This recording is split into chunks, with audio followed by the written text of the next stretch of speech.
warahmatullahi wabarakatuh. Minasan konnichiwa. Kembali lagi bersama saya Ferdi di Habari Channel. Jadi di video kali ini saya akan membagikan tips-tips untuk belajar bahasa Jepang dengan cara cepat dan mudah kepada minasan. Tapi sebelum itu, untuk perkembangan channel saya, jangan lupa like, share, dan subscribe channel ini biar minasan bisa mendapatkan info-info terbaru nanti yang akan saya buat di channel ini. Jadi gak usah berlama-lama. Yang pertama, untuk belajar bahasa Jepang itu sebenarnya mudah. Yang pertama yang harus minasan kerjakan adalah itu dengan belajar hurufnya. Jadi di bahasa Jepang itu ada 3 huruf. Yang pertama hiragana, yang kedua katakana, terus ada kanji. Nah, untuk minasan yang baru pertama kali belajar bahasa Jepang, saya saranin untuk belajar hiragana dan katakana dulu, kanjinya belakangan. Nah, untuk minasan yang ingin belajar hiragana katakana, itu huruf hiragana itu kalau nggak salah ada 46 huruf. Jadi contohnya kayak gini ya, ada huruf hiragana sama katakana. Nah, untuk huruf hiragana dan katakana itu berbeda dengan huruf alfabet pada umumnya. Kalau alfabet misalnya A, B, C, D, dan seterusnya. Tapi kalau di hiragana dan huruf Jepang lainnya, hurufnya itu kayak seperti A, I, U, E, O, K, Ki, Ku, Ke, Ko. Nah, kayak gitu hurufnya. Enggak seperti huruf-huruf alfabet pada umumnya.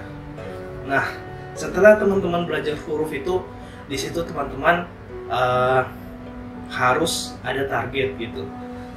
Kan misalnya gini, ini kan setiap orang berbeda pemahamannya. Jadi cara menghafal per orang itu berbeda. Terserah minasan mau seperti apa cara menghafalnya, yang penting minasan punya target. Itu kita harus punya target. Misalnya gini, huruf hiragana itu ada 46 huruf. Minasan targetkan 1 minggu hafalkan seluruh huruf hiragana gitu. Misalnya hari Senin sampai hari Sabtu, minasan hafalkan dari huruf A, I, U, E, O, baris H, A, I, U, E, O sampai baris terakhir. Terus untuk minggu keduanya, minasan hafalkan huruf katakana Senin sampai Sabtunya. Nah, di sela-sela minasan menghafal, misalnya gini, hiragana dari hari Senin sampai Sabtu.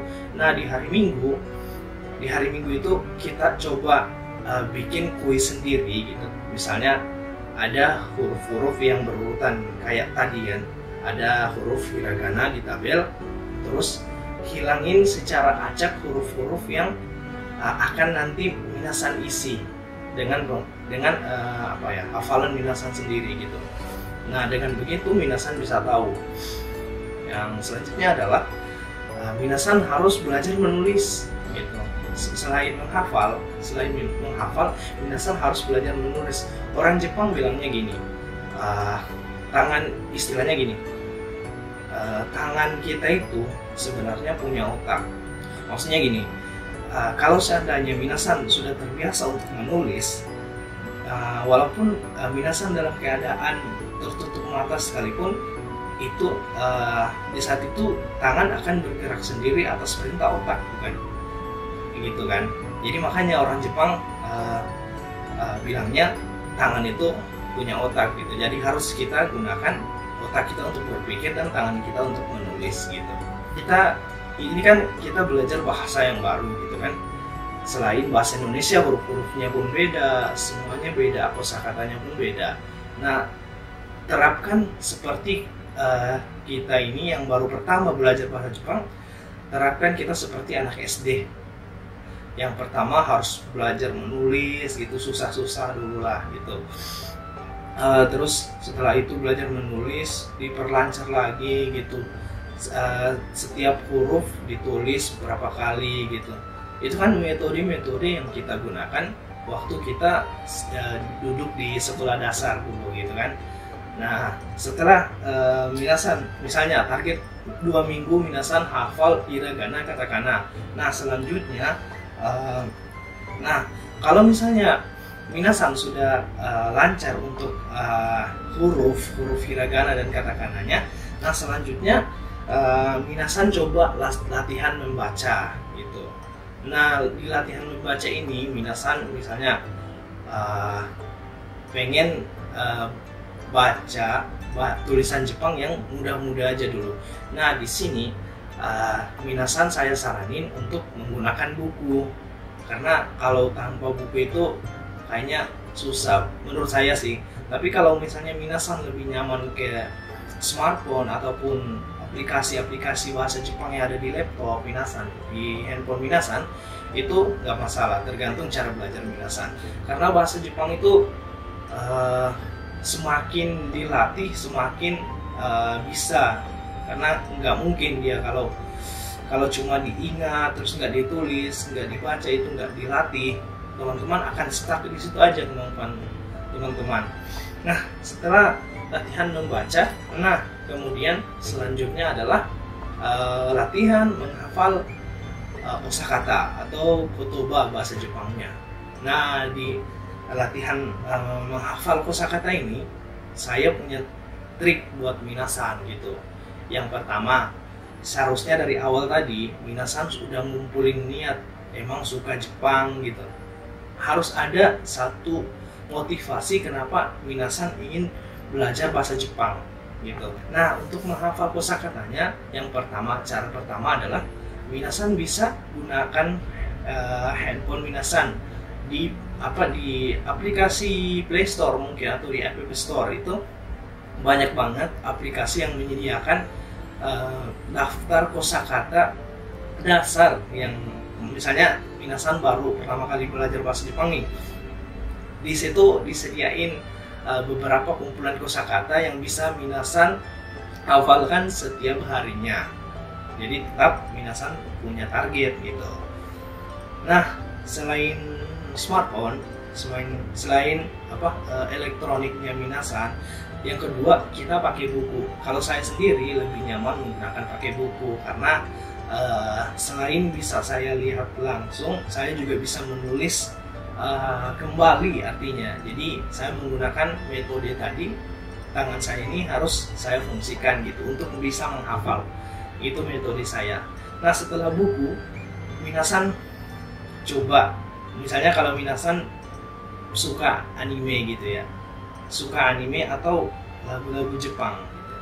Nah, dari situ triknya ini adalah trik paling ampuh menurut saya ya. Kebetulan saya juga suka anime, suka juga dengan lagu Jepang. Nah, metode saya waktu awal-awal belajar bahasa Jepang adalah dengan mendownload anime tanpa subtitle bahasa Indonesianya. Nah, dari situ kalau misalnya ada kata tuh, contohnya dalam bahasa Jepang gitu, misalnya contoh ya watashi gitu, watashi nggak ada terjemahannya, nggak ada translate-nya dalam bahasa Indonesia. Nah, dari situ kalau saya dengar watashi, nah saya cari di kamus, oh watashi ini apa sih artinya gitu. Terus setelah saya cari, oh artinya saya gitu, watashi, oh jadi ini maksudnya gitu, sambil belajar gitu. Menonton anime ataupun mendengarkan lagu, minasan juga bisa memesan komik bahasa Jepang ya, yang standar gitu. Karena kadang misalnya gini minasan, di komik, kalau misalnya di komik itu kadang ada komik yang hanya ada kanjinya, cara baca kanjinya, tapi ada juga yang disertakan cara baca di atasnya gitu. Misalnya ada kanji watashi gitu. Nah, di atasnya ini ada tulisan hiragana atau katakananya gitu. Oke, setelah menghafal kosakata, jadi minasan udah punya kemampuan menulis, udah punya kemampuan membaca gitu. Nah, udah ada perbendaharaan kosakata. Nah, selanjutnya yang harus minasan lakukan adalah mendengar. Jadi mendengar ini, sebelum kita ke tahap selanjutnya, tahap mendengar ini adalah tahap yang paling penting menurut saya ya. Paling tidak minasan paham apa yang disampaikan kepada minasan gitu. Nah, untuk melatih kemampuan mendengar teman-teman dari bahasa Jepang ini, saran saya tadi nonton anime, dengarkan lagu gitu, yang standar-standar lah, atau paling standar gitu. Film-film ringan seperti kayak Doraemon, Chibi Maruko-chan, dan lain-lain gitu. Itu bisa membantu kemampuan pendengaran teman-teman dalam bahasa Jepang. Pengalaman saya waktu ikut itu kemarin aku kan ikut LPK gitu kan, belajar bahasa Jepang selama 1 tahun. Alhamdulillah sekarang udah dapat N3. Nah, di waktu itu yang paling sulit di antara siswa-siswa yang ada itu adalah kemampuan mendengarkan gitu, karena mereka emang nggak terbiasa dengan bahasa Jepang. Berbeda dengan teman-teman, kalau misalnya teman-teman menyukai anime, menyukai lagu Jepang, itu sangat beda sekali kemampuannya. Cobalah untuk lebih menampilkan niat minasan lagi untuk tertarik ke Jepang ini. Nah, selanjutnya kalau misalnya teman-teman udah punya kemampuan mendengar gitu kan, teman-teman pas udah dengar orang Jepang ngomong ini, oh artinya gini, atau misalnya di filmnya ngomong ini, oh artinya gini. Nah, dari situ teman-teman coba gunakan setiap hari. Misalnya gini, ini beda lagi dengan konteks yang orang berbahasa Jepangnya asal-asalan ya. Kadang yang dipakai emang bahasa-bahasa di anime, tapi itu tergolong kasar gitu. Karena di anime itu emang bahasa-bahasa yang bukan formal gitu minasan di anime. Setelah teman-teman mempunyai kemampuan untuk mendengar, paham apa yang disampaikan oleh lawan bicara, nah yang terakhir adalah kemampuan berbicara.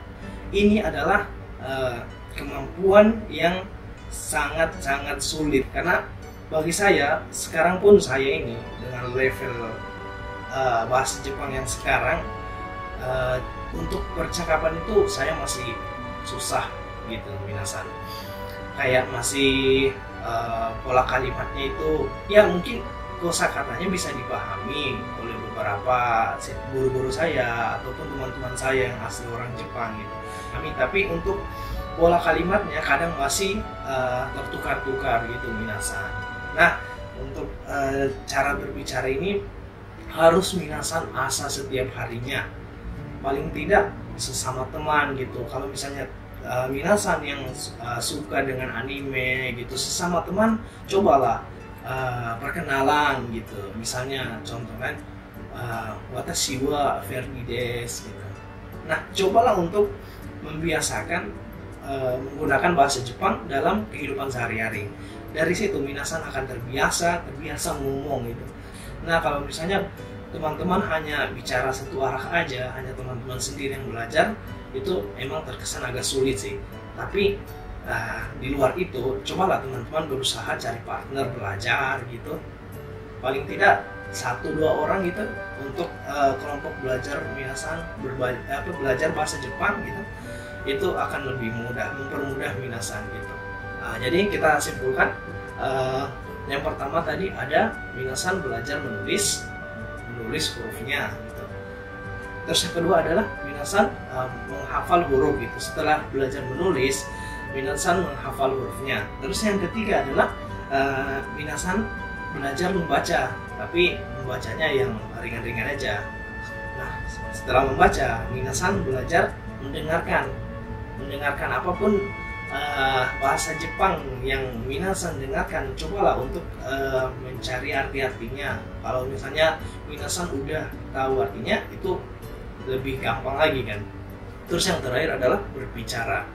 Nah, kelima-limanya ini adalah tips. Sebenarnya ini adalah pola belajar orang biasa, cuma ada beberapa keunggulannya itu yang saya sampaikan kepada minasan itu, yaitu yang paling penting adalah niat minasan. Suka Jepang karena apa sih gitu? Pengen belajar bahasa Jepang karena apa? Karena pengen tahu gitu. Kalau misalnya minasan bilangnya saya nggak suka anime, saya nggak suka musik Jepang. Jepang itu dikenal dengan kotanya anime gitu kan. Nah, gimana teman-teman mau cari tahu tentang Jepang sementara hal untuk membuat ketertarikan minasan terhadap Jepang itu sangat kurang sekali gitu. Nah, itu yang saya ingin sampaikan kepada minasan. Jadi terserah minasan mau belajar metode kayak gimana, itu bebas, nyamannya kayak gimana, pilih bukunya kayak gimana, metode menghafalnya kayak gimana, itu tergantung orangnya. Beda otak, beda pemikiran minasan. Cukup sekian saja tips singkat dari saya. Saya pun sekarang masih belajar, masih terus mengasah kemampuan bahasa Jepang saya. Setiap hari saya mereview kembali pelajaran-pelajaran dari awal saya belajar bahasa Jepang sampai sekarang. Jadi terima kasih atas waktu minasan telah melihat video ini. Semoga video ini bermanfaat buat minasan. Tetap semangat dan jangan putus asa gitu. Gambare. Assalamualaikum warahmatullahi wabarakatuh.